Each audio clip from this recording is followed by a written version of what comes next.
सध्या ना उन्हाळा अगदी डोकं वर काढू देत नाही आहे आणि त्यामध्ये सगळ्यात जास्त त्रास होतो तो म्हणजे घरच्या गृहिणीला. कारण एवढं 40+ टेम्परेचरमध्ये गॅसजवळ उभा राहून स्वयंपाक करणं it's not a easy task.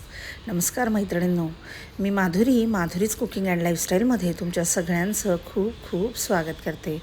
तर मैत्रिणींनो, आज आपण अगदी 1 पॉट मील म्हणजे छान असा लेमन राईस करणार आहोत.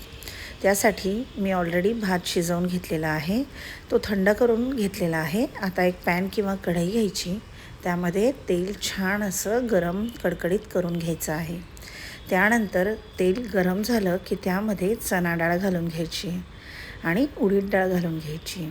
डाळ आधी यासाठी घालायची आहे की दोन्हीही डाळी छान मस्त खमंग वास येईपर्यंत, सोनेरी रंगावर येईपर्यंत आपल्याला ह्या डाळी तळून घ्यायच्या आहेत. त्यामुळे मी कुठलंही जिन्नस आधी न घालता चणा डाळ आणि उडीद डाळ या ठिकाणी घालून घेतलेली आहे. तुम्ही जर लेमन राईस बनवत असाल आणि तुम्हाला एकदम ऑथेंटिक अशी साऊथ इंडियन टेस्ट हवी असेल तर ही स्टेप स्किप करू नका. डाळी छान तळून झाल्या की यामध्ये मोहरी घातली आहे, त्यानंतर जिरं घातले.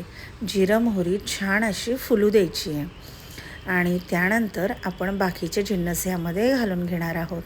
आता मी यामध्ये पाववाटी शेंगदाणे घालून घेतलेत. शेंगदाणे देखील छान कुरकुरीत आणि खरपूस होईपर्यंत तळून घ्यायचे आहेत. शेंगदाणे तळत आले की यामध्ये थोडीशी हळद घालायची आहे. गॅसची फ्लेम आपण इथे लो ठेवलेली आहे, कारण हाय फ्लेमवर हे सगळं साहित्य करपू शकतं. आता हिंग घालून घेतला आहे आणि इथे मी मिरच्या उभ्या कट करून घेतलेल्या आहे. साधारणपणे मी 4 ते 5 हिरव्या मिरच्या आणि 4 ते 5 सुक्या लाल मिरच्या घेतलेल्या आहे. इथे आपल्याला दोन्ही मिरच्या ॲड करायच्यात.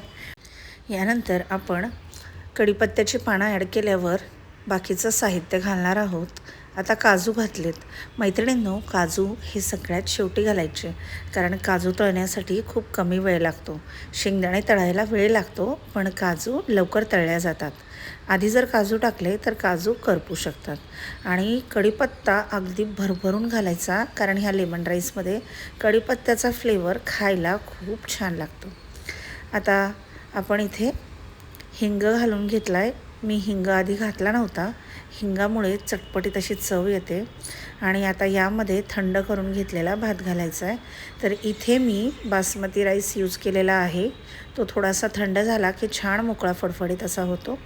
सध्या तो थोडासा कोमट आहे. आणि जसं जसं आपण याला मिक्स करून घेऊ तसा तसा हा राईस छान मोकळा असा होतो. त्यामुळे जरी आता तो चिकट वाटत असला तरी घाबरून जाण्याची काहीही गरज नाही आहे. आणि इथे आपण पुलावसारखा खूप मोकळा फडफडीत भात नाही बनवणार आहोत, कारण तो बऱ्याचदा जास्ती कोरडा होतो आणि मग खायला जशी हवी तशी मजाही येत नाही. आता हे चमच्याच्या साहाय्याने सगळं व्यवस्थित असं मिक्स करून घ्यायचं आहे.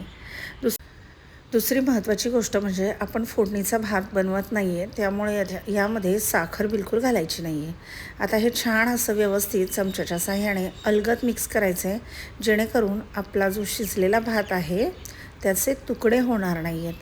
त्यामुळे ही स्टेप आपल्याला खूप अलगद अशी करायची आहे. तर मैत्रिणींनो, थोडासा तिखट, थोडासा खारट, आंबट आणि प्लस उडीद डाळ आणि हरभरा डाळीचा एक फ्लेवर, छान अशी ऑथेंटिक टेस्ट या लेमन राईसमध्ये येते. आणि खायला म्हणाल तर अगदी भन्नाट लागते.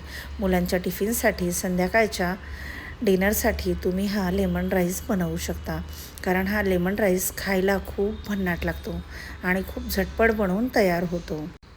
तर आता इथे मी सगळं छान असं व्यवस्थित असं मिक्स करून घेतलेलं आहे. आणि भात आपला थोडासा मोकळा सुटा देखील दिसायला लागला आहे. कलर देखील खूप सुंदर आला आहे. आणि मैत्रिणींनो, खायला म्हणाल तर एवढा भन्नाट झाला होता की ह्यामध्ये अगदी थोडासाही भात शिल्लक राहिला नाही. तर सध्या गरमीमुळे स्वयंपाकाचा खूप कंटाळा येतो, कारण गरमीमुळे गॅसजवळ उभं राहणंच अगदी अशक्य झालेलं आहे. तर तुम्ही अगदी संध्याकाळी डिनरसाठी रेसिपी नक्की बनवू शकता, कारण खूप झटपट बनवून तयार होते आणि खायला देखील अगदी पोटभरीचा पदार्थ आहे. तर अगदी टिपिकल ऑथेंटिक अशी साऊथ इंडियन टेस्ट या लेमन राईसमध्ये आलेली आहे. आता आपण याला छान असं प्लेटमध्ये सर्व करून घेणार आहोत. तर मैत्रिणींनो, रेसिपी नक्की ट्राय करा. कशी वाटली ते कमेंट करून सांगा. माझे व्हिडिओ जर तुम्हाला आवडत असतील तर चॅनलला लाईक करा, शेअर करा आणि सबस्क्राईब करायला विसरू नका. तुम्हाला माझ्या चॅनलवर जर एखादी रेसिपी बघण्याची इच्छा असेल तर ते देखील तुम्ही मला कमेंट करून सांगू शकता, किंवा तुमचे जर काही सजेशन असतील तर ते देखील अगदी निर्धास्तपणे तुम्ही मला सांगू शकता. रेसिपी नक्की ट्राय करा. भेटूया अशाच एका नवीन व्हिडिओमध्ये. तोपर्यंत खूप खूप धन्यवाद.